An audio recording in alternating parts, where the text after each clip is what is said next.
you've addressed, I wouldn't say with an all shucks Reagan, let it fly, but you came back with a surgical strike.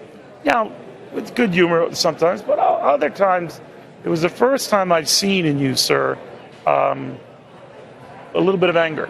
Well, look, maybe I'm getting better. So are you angry? I'm not remotely angry.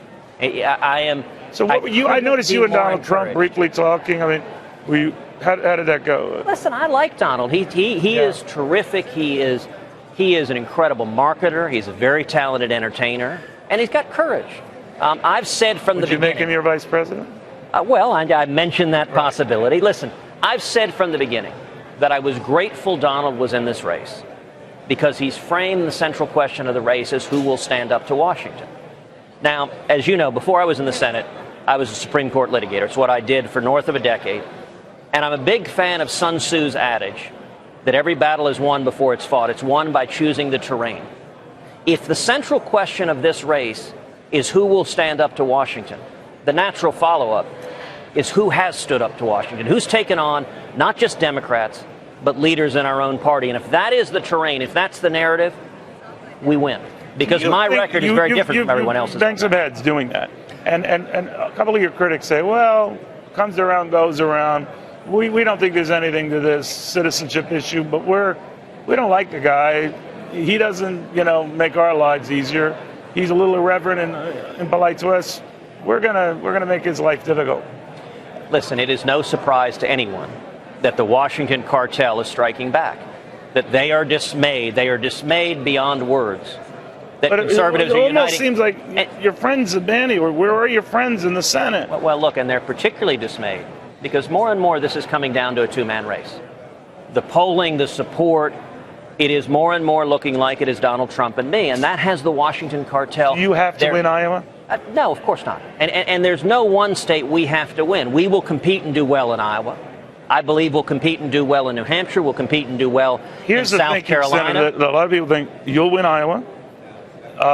Donald Trump has a good shot at taking New Hampshire. And then we go into territory that is considered a little more friendly to you down south. And you have operations everywhere. Super Tuesday, 10 days after South Carolina. Prior Iowa winners in your party have not been able to do. So you have an operation in place there. Then what? Well, we've got a national campaign. We're one of the very few campaigns that has a national campaign. We've got over 175,000 volunteers. We also have the most money in the bank.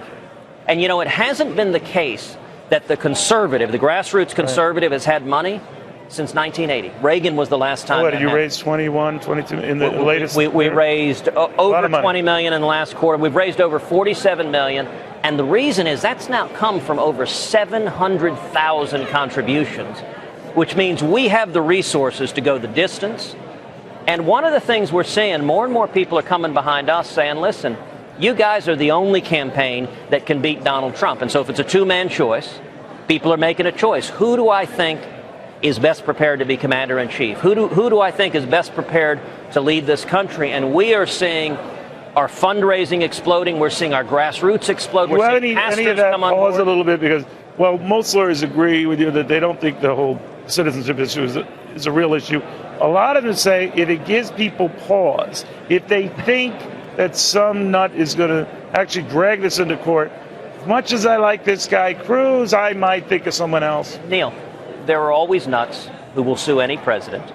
And yes, whoever the president is will have a gazillion suits by a gazillion nuts, and they'll all be thrown out of court. No, but this is to hit you in the crib, so you can't get up. Yeah, but it doesn't have any legs. Okay. And going back to what we said before, I think the American people are much smarter than many in the media give them credit for. I think the people are looking for who's ready to be commander-in-chief, who has the experience, the knowledge, the clarity of vision, the strength of resolve to keep this country safe. Listen, when people this morning woke up and looked at 10 American sailors on their knees with their hands on their head, look, I was angry. You want to talk about being angry? That made me angry to see American sailors with Iran trying to humiliate them, and we have a commander-in-chief who is so weak. This is the manifestation of that. And I think all of the rest of these noise and attacks, the people don't care about. They want someone to keep us safe, and if I'm elected, we will repeal Obamacare, we'll kill the terrorists, and I'll defend the Constitution. Senator, thank you very, very much. Thank you, Neil. Great job tonight.